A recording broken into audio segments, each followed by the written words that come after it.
ये भाई माननीय प्रधानमंत्री जी लूटना चाहते हैं। वैज्ञानिकों को श्रेय देने के बजाय वो अपनी झूठी वाहवाही लूटने के लिए विशेष सत्र बुला रहे हैं, के साथ खिलवाड़ कर रहे हैं और संविधान को बदलने की फिराक में है। संविधान विरोधी बयान देते हैं जब संविधान के अनुच्छेद 14 में इस बात का स्पष्ट उल्लेख है कि धर्म, जाति, वर्ण और संप्रदाय, लिंग और जन्म स्थान के आधार पर किसी के साथ भेदभाव नहीं हो सकता। इसलिए 2024 के चुनाव में भाजपा की विदाई होना आवश्यक है, क्योंकि अगर देश बचाना है, लोकतंत्र बचाना है, संविधान बचाना है तो 2024 में भाजपा की विदाई भी सुनिश्चित कराना है। सुधा बाटे रेवड़ी अपन का दे, ये भाजपा सरकार अपने चहेते उद्योगपतियों को मालामाल करने में जुटी हुई है, के साथ खिलवाड़ कर रहे हैं और संविधान को बदलने की फिराक में है। संविधान विरोधी बयान देते हैं जब संविधान के अनुच्छेद 14 में इस बात का स्पष्ट उल्लेख है कि धर्म, जाति, वर्ण और संप्रदाय, लिंग और जन्म स्थान के आधार पर किसी के साथ भेदभाव नहीं हो सकता। तो हिंदू राष्ट्र की मांग करना, भारतीय जनता पार्टी के स्तर पर हिंदू राष्ट्र की मांग करना, ये भी संविधान विरोधी है और जो संविधान विरोधी है वो राष्ट्र विरोधी भी है। और इसी के साथ ही साथ ये पहली ऐसी सरकार है जो लोकतंत्र को खत्म करने पर भी आमरा है। यही कारण है कि विपक्षी पार्टी के नेताओं के खिलाफ ईडी, सीबीआई इनकम टैक्स का दुरुपयोग कर, फर्जी मुकदमे लाद कर हमेशा उनको, उनकी आवाज़ को दबाने की कोशिश कर रही है, यानी लोकतंत्र को कुचलने की कोशिश कर रही है। और जो सबसे बड़ी चीज़ जो कभी नहीं हुआ था, सरकारी विभागों, सरकारी संस्थानों, सरकारी प्रतिष्ठानों को बेचने का भी पाप भाजपा सरकार कर रही है। इसलिए 2024 के चुनाव में भाजपा की विदाई होना आवश्यक है, क्योंकि अगर देश बचाना है, लोकतंत्र बचाना है, संविधान बचाना है तो 2024 में भाजपा की विदाई भी सुनिश्चित कराना है और इंडिया इसी मकसद से आगे बढ़ रही है। संसद में विशेष सत्र में एक देश एक चुनाव की चर्चा की संभावना है, आपको क्या लग रहा है कि ये होना चाहिए कि नहीं? ये अभी बहुत दूर की बात है। एक हफ्ते 10 दिन में एक देश एक चुनाव पर जो गठित कमेटी है वो अपना फैसला नहीं सुना सकती। ये जो विशेष सत्र बुलाया जा रहा है, विशेष सत्र विशेष परिस्थितियों में बुलाया जाता है। जिस समय कोरोना की महामारी में लाखों लाख लोग, करोड़ों लोग मौत के घाट उतार दिए गए, उसमें विशेष सत्र नहीं बुलाया गया। पिछले 95 दिनों से मणिपुर हिंसा की आग में जल रहा है, हजारों महिलाओं के साथ दुराचार की घटनाएं घटी हैं, लाखों की तादाद में घर बार छोड़ करके बाहर खुले आसमान के नीचे रहने के लिए मजबूर हैं। वहाँ के बकौल राज्यपाल जी के उनके बयान के तहत 60,000 लोग आज भी राहत शिविरों में हैं, तो वहाँ के लिए तो विशेष सत्र नहीं बुलाया, वहाँ पर प्रधानमंत्री जी को जाने का मौका नहीं मिला। आज ये विशेष सत्र इसलिए बुलाया जा रहा है कि वैज्ञानिकों ने जो ऐतिहासिक उपलब्धि हासिल की, चंद्रयान का सफल, ये भाई माननीय प्रधानमंत्री जी लूटना चाहते हैं।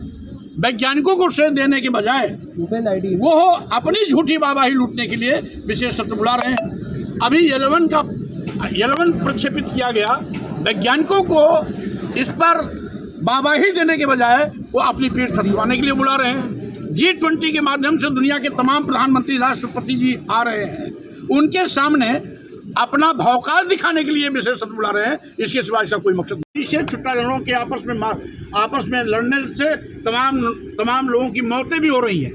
औसत मौतें प्रतिदिन 10 से लेकर के 15 मौतें प्रत्येक छुट्टा जानवरों के मारने से, छुट्टा जानवरों के आपस में लड़ने से, एक्सीडेंट होने से और साथ ही साथ सीधे पटक के मार देने से हो रही है।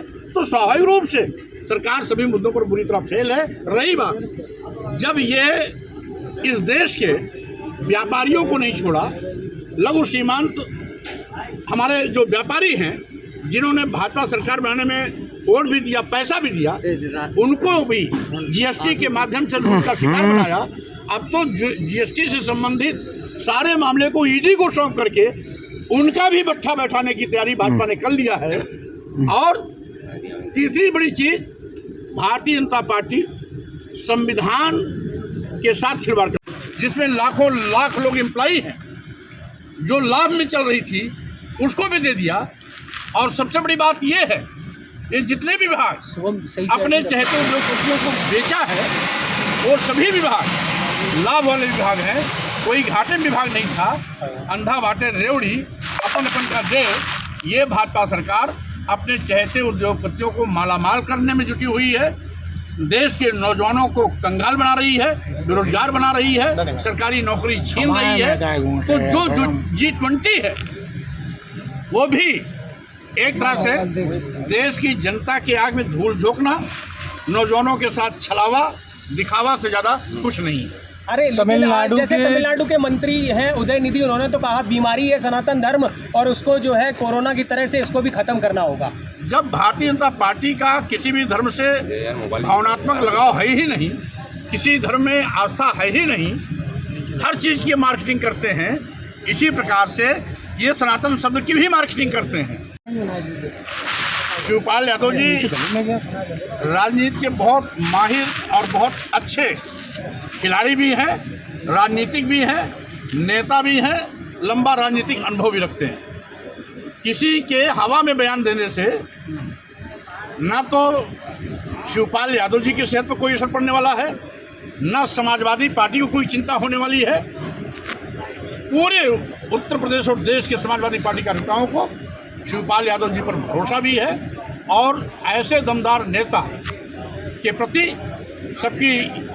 सबका अपना व्यक्तिगत लगाव भी है।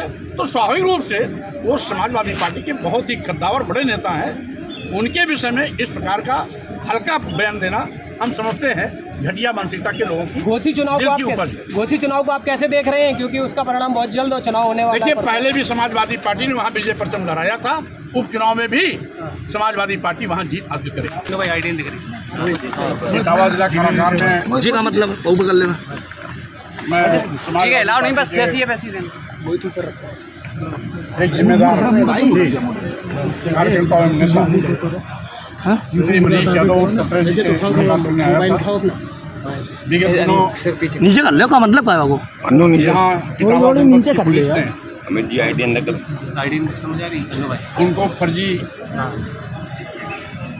मुठभेड़ दिखाकर गिरफ्तारी का नाटक किया था और कट्टा दिखा करके उनको उनके खिलाफ कानूनी कार्रवाई की थी। और साथ ही साथ